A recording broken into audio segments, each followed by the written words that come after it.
Welcome back. In today's video, we'll be focusing on objective 1.10, understand and apply risk management concepts. On this CISSP 2024 exam study guide, recorded on April 15th, 2024. This is a rather long objective, so we will divide this into multiple videos so that the viewing is not so long. In any case, we will look at these sub-objectives. 1, identify threats and vulnerabilities. 2, risk assessments and analysis. 3, risk response. 4, countermeasure selection and implementation. 5, applicable types of controls, preventive, detective, and corrective. 6, control assessments, security and privacy. 7, monitoring and measurement. 8, reporting. 9, continuous improvement, that is the risk maturity modeling. And 10, risk frameworks. This objective dives deep into the world of information security risk management. And here's a concise breakdown of the key concepts that you'll need to understand, not only to pass the CISSP exam, but also as a cybersecurity professional. 1, threat identification. Recognize potential dangers that could exploit vulnerabilities in your systems or data, such as hacking attacks, malware, natural disasters, etc. 2, vulnerability assessment. Identify weaknesses in your systems, processes, or controls that could could be leveraged by threats. 3, risk analysis. Evaluate the likelihood and potential impact of identified risks to prioritize them effectively. 4, risk response. Develop strategies to address risks, which could involve avoiding, mitigating, transferring, or accepting the risk. 5, countermeasures.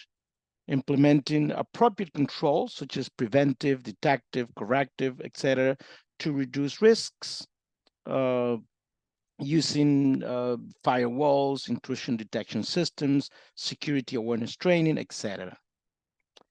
6, control assessments. Regularly evaluate the effectiveness of implemented controls to ensure they continue to safeguard your systems and data. 7, monitoring and measurement. Continuously monitor security posture and measure the effectiveness of risk management activities. 8, reporting. Communicate risk information to relevant stakeholders for informed decision-making. 9, continuous improvement. Regularly review and update your risk management program to adapt to evolving threats and vulnerabilities. Utilize risk maturity models to assess your progress. And 10, risk frameworks. Leverage established frameworks such as the NIST CSF to guide your risk management activities. So by grasping these concepts, you'll be equipped to identify, analyze, and address information security risks proactively and ultimately safeguarding your organization's critical assets. Identifying threats and vulnerabilities, the foundation of risk management. In information security, identifying threats and vulnerabilities forms the bedrock of a robust risk management program. It's like scouting your surroundings before venturing out. Understanding the potential dangers allows you to prepare effective defenses. And here's a breakdown of this crucial step. We will start with threats.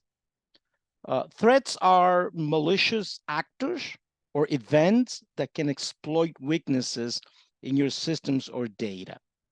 And you do not have much control over the threats.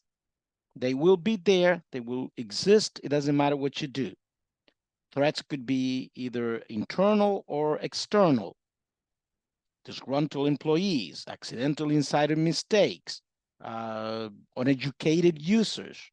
Those are internal threats. Hackers, malware, social engineering attacks, natural disasters are examples, a few examples of external threats.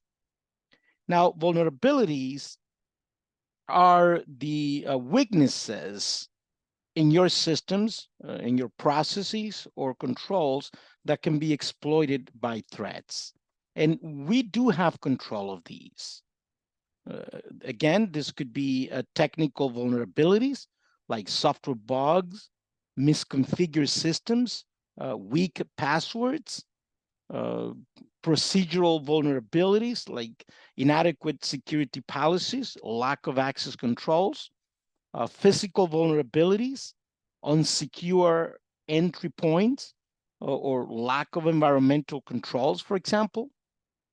Now, effective threat and vulnerability identification.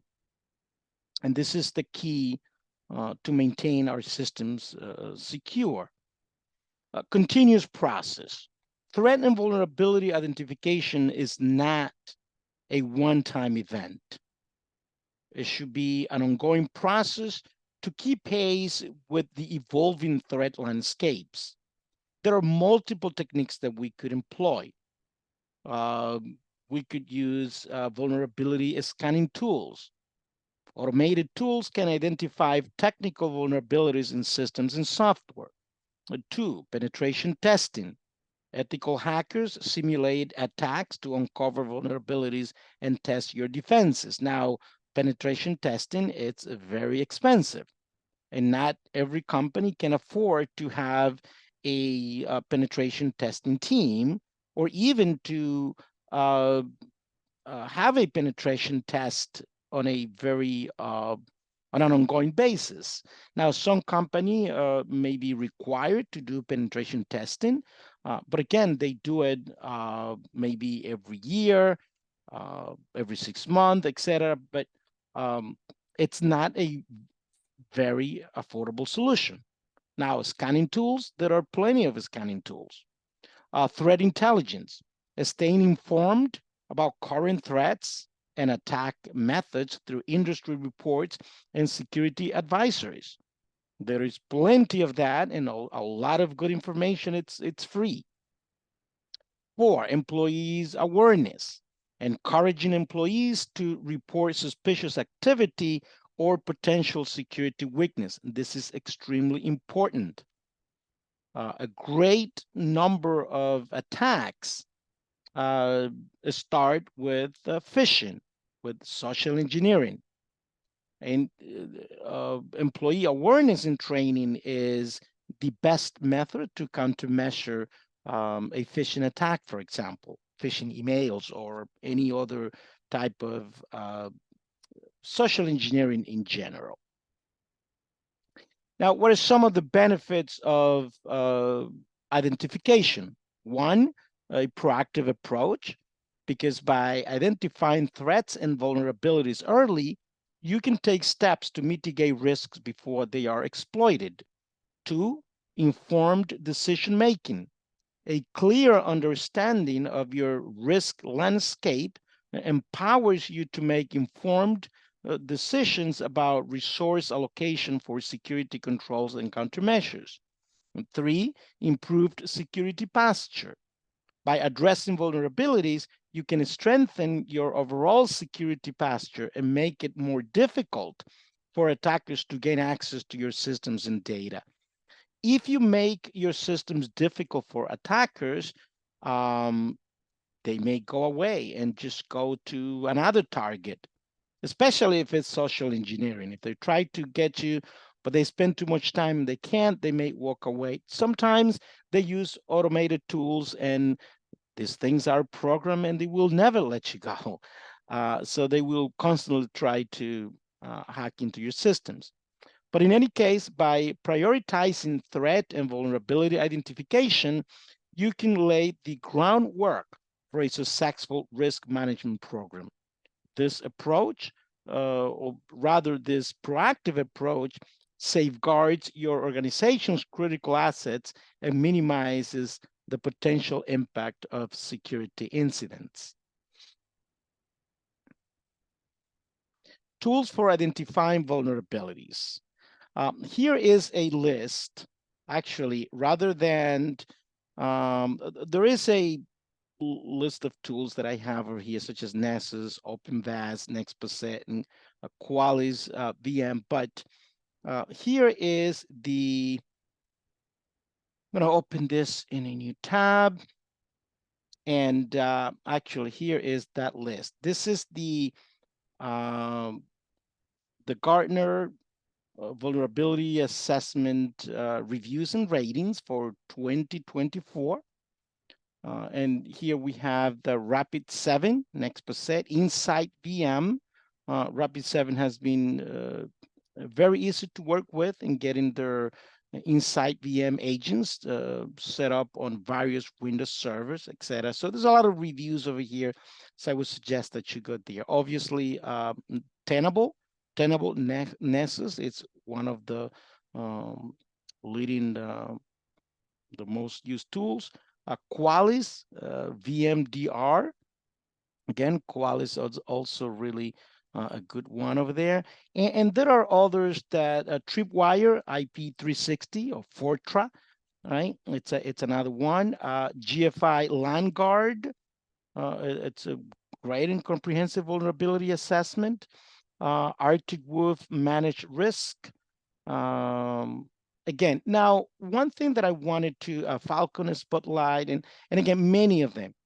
Now, let me talk about actual. So here we have Nextposet, the Greenbond Vulnerability Management, which is open source, and it's you need some expertise to use this. I mean, it's not as intuitive and easy to use as most those products, but it may be the cheapest of all because it's open source and you could actually use it for free. Now, I want to touch on the fact that Microsoft Defender for Endpoint comes with vulnerability management. And surprisingly, it is very good. So if you already have a license for Microsoft, especially if you have an E3 or an E5 license, you may already be paying for vulnerability management. So, and if you buy another product, you are just wasting your money. So one of the important things is that you need to, so how would you choose a product? So anyways, I would come over here on this list and look at some the reviews. But just because you look at the review, there's a lot of factors involved. The reviews are fine, but what about the cost? What about the support? What about the ease of use, right? The expertise. Do you have the expertise to have someone? It's not just, important to have the tool. You need to have someone who can actually manage and understand and manage that tool, right? So going back into again here, it's some of the, what I want to touch base is on the fact that some additional considerations, right? It's support. It is extremely important to evaluate the level of support offered by each vendor, especially if opting for an open source solution like OpenVAS. There's not much support. And again, you need to have someone with expertise to run something like OpenVAS. So yes, it's a free product, um, but in the end, it may be um, it may be expensive because of the support and the personnel that you need to have. And what if you have someone who's an expert in OpenVAS and you train that person and then the person leaves the company? So you need to get someone that has that expertise. Or obviously you could train someone, but in either case, you need to consider that factor. Integration. Consider how the vulnerability scanner integrates with your existing security tools and SIEM for streamlined security management. Do you have other security tools that need to integrate with vulnerability management? And if so, you must be careful that you choose a tool that can integrate with something that you already have, something that you have already spent money, right? And so those are things that you need to consider as well. Customization. Assess the level of customization offered by each tool to tailor vulnerability scans and reporting to your specific needs.